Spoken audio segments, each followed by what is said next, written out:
नमस्कार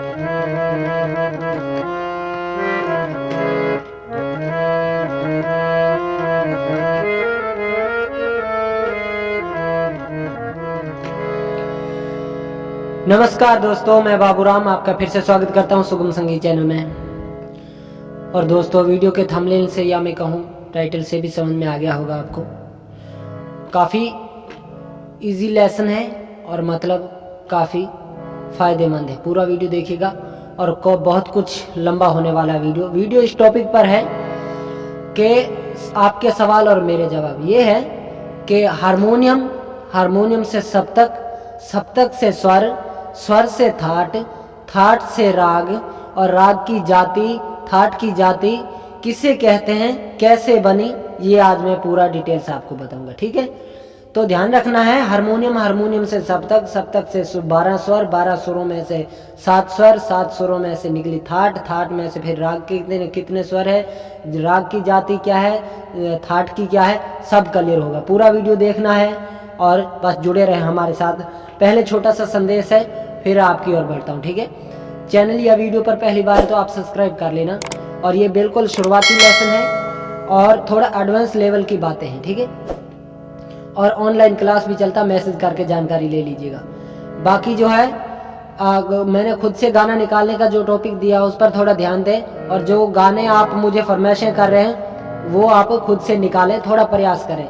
काफ़ी सारे डरते हैं कि मेहनत करनी पड़ेगी, फिर मेहनत से ही होगा, लेकिन वो आप मुझे रिचार्ज भरोगे फिर आपके पास फरमाइश आएगी। इसलिए यही हो सकता है कि आप उसके पर अभ्यास करें और गाना ज़रूर निकलेगा। ठीक है, आपके सवाल और मेरे जवाब ये है कि अब हम इसको मैं आपको लिख कर समझाऊंगा। बहुत कुछ है, वीडियो लंबा होने वाला है और पूरा वीडियो देखना है ताकि आपके ये कॉन्सेप्ट समझ में आ जाए। मैंने बहुत कुछ दिया है सीखने के लिए, और ये भी एक एडवांस लेवल की बातें हैं। और अगर आप बिगिनर्स हैं तो अभी बिगिनर्स के रूप में अभी ये एडवांस लेवल की बातें अगर आप सीख जाओगे तो एडवांस का जब समय आएगा तो एक सीढ़ी तो आप चढ़े हुए होते हैं और 2 सीढ़ियां जो है आपके ऑटोमेटिक चढ़ी हुई होती हैं, यानी कि बहुत डेवलप होता है दिमाग में ये कॉन्सेप्ट। तो आइए मैं बता देता हूं कि जाति, राग, थाट कैसे बनी, किसे कहते हैं। दोस्तों, इंस्ट्रूमेंट एक बना है, ऑर्गन होते हैं, बड़े बड़े ऑर्गन होते हैं, और हारमोनियम बना है, एक सिंगल में है, एक डबल रीड में है, कपलर कहते हैं। ठीक है, तो मैं यहाँ पर एक साबित करता हूँ कि एक हारमोनियम में 3.5 सप्तक रखे गए हैं। ठीक है, तो मेरे समझाने का हिसाब से ये है कि ये एक मंद्र सप्तक है, यहाँ पर मध्य सप्तक है, ये तार सप्तक है, ये किसी आगे और सप्तक के बटन है। ठीक है, तो ये मेरे समझाने के हिसाब से ये एक गांव है। ठीक है, ये भी एक गांव है, ये भी गांव है, जैसे कि आपका गांव है, मेरा गांव है, ये भी एक गांव है। ठीक है, ये 3.5 गांव है यहाँ पर, और इन गांव में जो आदमी रहते हैं वो 42, ठीक है, यानी कि 3.5 गांव में जो आदमी यहाँ पर लोग रहते हैं वो 42 है, 42 लोग रहते हैं। और जो छोटे वाला हारमोनियम है उसमें 39 लोग रहते हैं और गांव उतने ही हैं। ठीक है, तो यानी कि मेरे कहने का मतलब सप्तक है, 3.5 सप्तक में इसमें 42 स्वर रखे गए हैं।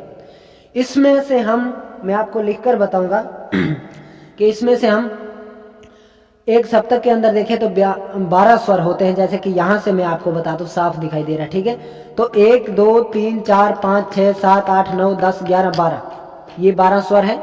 इन 12 में से मैं पहले यहाँ पर लिखता हूँ आपके सामने, कि पूरा वीडियो देखना, बस देखते रहिएगा, बहुत कुछ मिलेगा आपको। और जैसा मुझे लिखना आता मैं लिख कर बता रहा हूँ, आपने भी वैसे करना है। और मेरी वैसे देसी पढ़ाई है, अपने हिसाब से आप लिखिएगा। मैं यहाँ पर पहले लिखता हूँ हारमोनियम, है ना, हारमोनियम, तो हारमोनियम,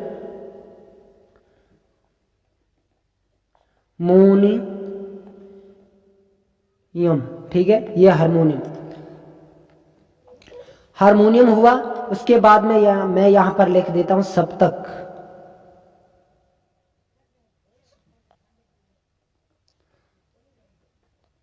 सप्तक, ठीक है, ये हुआ एक सप्तक। अपने हिसाब से आप लिख सकते हैं। फिर इन एक सप्तक के अंदर कितने स्वर हैं, 12, 12 स्वर, ठीक है। और इन 12 सुरों में से हम क्या उठाएंगे, पहले हम इन 12 सुरों को देखते हैं। जैसे कि मैंने अभी यहाँ पर बताया 1 2 3 4 5 6 7 8 9 10 11 12, ये 12 स्वर हैं। और फिर इन 12 में से हम उठाएंगे कितने, 7 स्वर उठाएंगे। जैसे कि 7 स्वर यहाँ से उठा लेते हैं, तो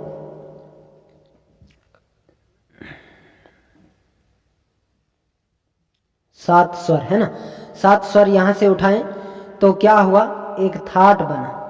जैसे कि मैं इधर लिख देता हूं, थाट जिसे हम कहते हैं, ये थाट, 7 सुरों का थाट। 12 सुरों का एक सप्तक है। फिर 12 में से हम एक कोई भी इनमें से 7 स्वर उठाए। जैसे कि 12 हैं, उनमें से कोई भी हम एक एक करके 7 स्वर उठा लिए, ठीक है। जैसे कि 7 स्वर उठाए, उनमें से बना थाट, ठीक है। 7 सुरों की थाट होती है, तो उसे हम कहते हैं संपूर्ण जाति वगैरह जो होती है ना।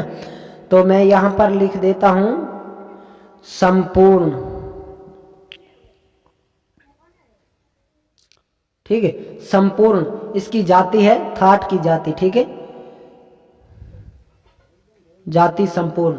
और इसी तरह आप भी लिखते जाइएगा, थाट की जाति है, संपूर्ण संपूर्ण होती है। और फिर मैं यहां से 7 सुरों में से उठा लेता हूं कितने, या 5 स्वर उठा लेता हूं या फिर 6 स्वर उठा लेता हूं, तो उनको बोलते हैं, यहां पर पहले मैं उठाता हूं कोई भी 5 स्वर, या फिर मैं उठा लेता हूं यहां पर 6 स्वर, ठीक है। 6 सुरों में से क्या हुआ, 6 जो शास्त्रीय संगीत के हिसाब से जो बोलते हैं, 6 जिसको बोलते हैं जहां पर 6 स्वर यूज होंगे वहां पर उसको साड़ो जाति कहते हैं। तो मैं यहां पर लिख देता हूं पहले,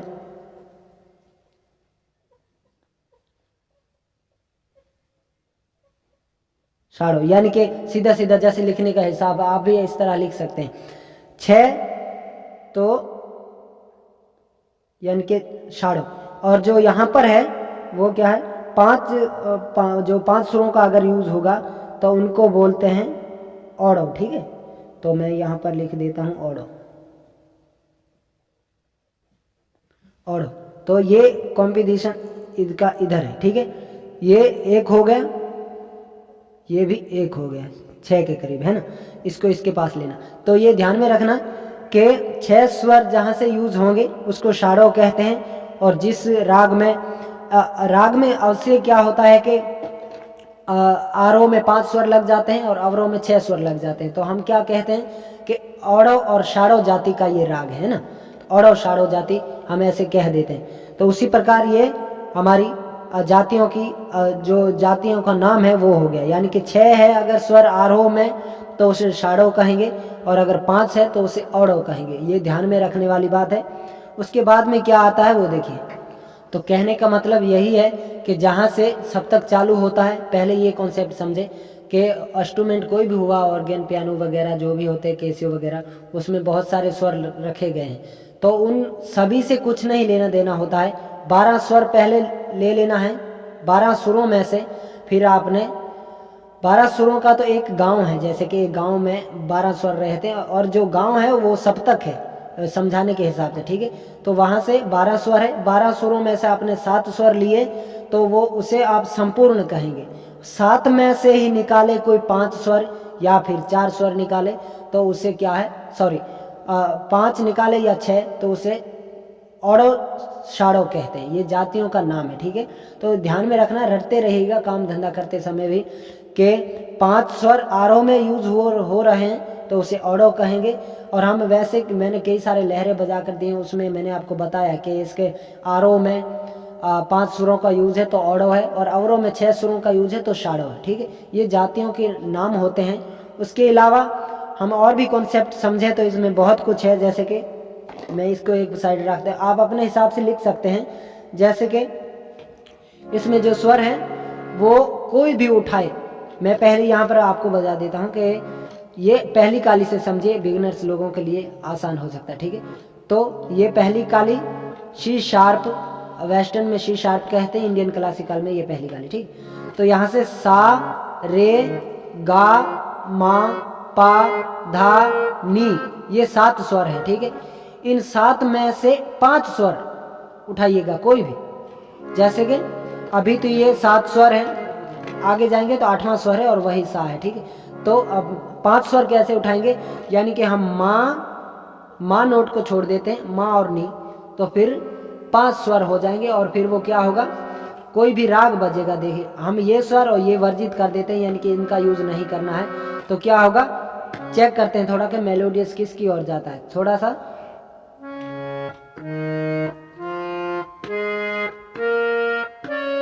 तो चेक करने के हिसाब से हमें पता चल गया कि ये भोपाली राग है, ठीक है। तो भोपाली राग में आपने देखा होगा कि सारे गा पा धा सा साधा पा गा रे सा। थाट कल्याण का ये राग है। कल्याण थाट में से कई सारी रागें हैं, एक एक राग केदार है, राग कल्याण है और फिर थाट खमाज, कई सारी रागें जिसका अचानक शायद मुझे नाम भी याद नहीं होगा। और यहाँ से अब कल्याण थाट पहले बजा ले, जैसे कि उसमें 7 स्वर लगते हैं, 1 2 3 4 5 6 7, ये 7 स्वर है। अब इनमें से हम राग जब निकालेंगे तो कोई स्वर वर्जित करेंगे, यानी कि उनका यूज नहीं करना है, तो वो राग हो जाएगा। राग में कम स्वर यूज होते हैं। तो थाट होती है संपूर्ण जाति की। संपूर्ण मैंने आपको बताया कि 7 स्वर संपूर्ण होते हैं। और जब राग बजेगी तो कैसे, इनका आप प्रभाव देखें तो साधा पा गा रे सा। अब ये भोपाली है तो माँ और नी इसमें वर्जित हो गया, तो ये औड़व जाति का राग है, ठीक है। अब ये औड़व जाति का आप अपने हिसाब से बना सकते हैं, ठीक है। उसके बाद में जो हमारा थाट काफी है, ठीक है। थाट काफी में ऐसे बहुत सारी रागें निकली हुई है, वृंदावनी सारंग है, राग शिवरंगनी है। तो पहले काफी यहाँ से बजा लेंगे। काफी में कौन से स्वर यूज होते हैं, सा है, शुद्ध रे है, कोमल गा है, ठीक है। माँ पा धा नी कोमल सा, यानी कि 2 स्वर इसमें कोमल होते हैं, ठीक है। सा नी धा पा मा गा रे सा। इसके अलावा हम माँ और नी वर्जित करेंगे तो क्या शिवरंजनी बन जाएगा, ठीक है। और कितने स्वर यूज होंगे, यानी कि माँ और नी का यूज नहीं करना। पहले ये माँ और नी था, अब ये, ठीक है। तो सा 1 2 3 4 5 सुरों का राग हो गया। और इसे आप कह सकते हैं औड़व। किसी राग में ऐसा होता है कि आरोह में 6 स्वर यूज होते हैं, अवरोह में 5 लगते हैं, तो आप इसकी कह सकते हैं कि इसकी जाति षाड़व औड़व है ना। षाड़व औड़व या औड़व षाड़व या षाड़व संपूर्ण या औड़व संपूर्ण, ये आप कह सकते हैं, ठीक है। ये जातियों के कुछ नाम हो गए। अब इनमें से बहुत सारी रागें निकली हुई है। राग वृंदावनी सारंग है, जो कि मैं ऑलरेडी परिचय दे चुका हूं। अब यहाँ से थाट काफी का ही राग है, राग वृंदावनी सारंग, लेकिन यूज क्या करना, गा और धा इसमें वर्जित कर देंगे इस थाट का, तो राग वृंदावनी सारंग हो जाएगा। और नोट क्या है, सा रे मा पा नी सा, दोनों नी का प्रयोग होता सारंग में। सा नी पा मा रे सा, तो कितने हैं, 1 2 3 4 5 स्वर, तो औड़व जाति का हो गया।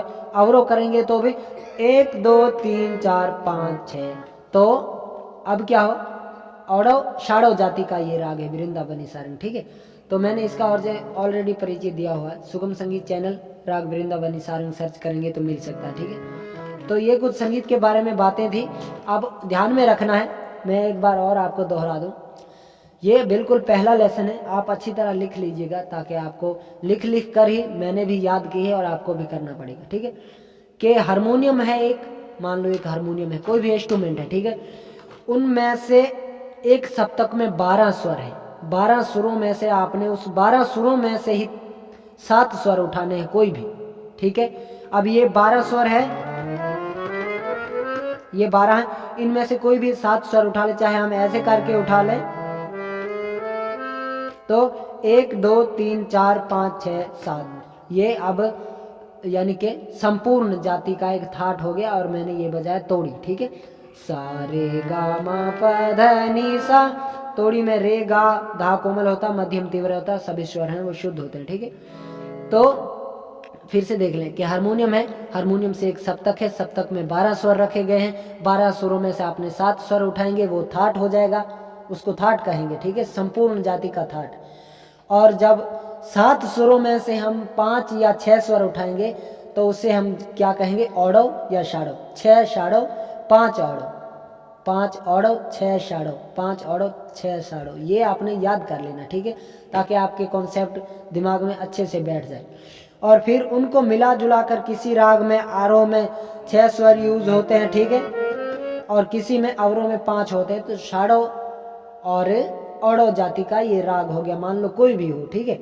तो ये कुछ संगीत के बारे में पर्सनली बातें थी जो मैंने आपको बताई, और ये याद कर लेना है। लगभग ये पहला लेसन है जो कि आपको बहुत हेल्प करेगा, ठीक है। तो और जो फरमाइशों की अगर आप बात करें तो मैंने जो रिचार्ज बताया उस पर थोड़ा ध्यान दें, और दूसरी बात थोड़ा अभ्यास करें कि जो मैंने गाना निकालने के वीडियो दिए हैं वो वीडियो देखें। वैसे भी यूट्यूब पर बहुत सारे पड़े हैं, लेकिन आप कोई भी वीडियो देखकर खुद से गाना निकालें ताकि आपको रिचार्ज भी ना भरना पड़े और आप गाना भी हर एक बजा पाएंगे। आपको लालच यही कि कौन मेहनत करे यार, छोड़ो बस उसको कह देता हूँ गुरुजी को बना देंगे, हम सीख लेंगे। बस मेहनत करने से ही होगा। अपना दिमाग इस पटरी के साथ लगाएं ताकि आप आसानी से सीख सकें। और बाकी रिचार्ज भर भर कर आप कितनी फरमाइशें पूरी करवाएंगी। मैंने जो रिचार्ज का कहा, कई लोग तो खामोश हैं, ना जाने इसी की वजह से, ठीक है। तो मैसेज दिया उस पर ध्यान दीजिएगा, और इसी तरह आप लिख लिख कर इसको याद करिएगा। अब इंस्ट्रूमेंट जो मैंने इसमें बताया है कि इसमें क्या कुछ जुगाड़ है, वो आपने पूरा ध्यान रखना है। शुरुआती से लेकर ये एडवांस लेवल का थोड़ा चीज़ था, इसलिए मैंने आपको बताया कि अभी से आप याद कर लोगे तो काफ़ी ईजी होगा आगे के लिए, ठीक है। तो ये जातियों के कुछ नाम बताई मैंने, और अब आगे हंसते रहना, मुस्कुराते रहना, चैनल सब्सक्राइब करते रहना। धन्यवाद।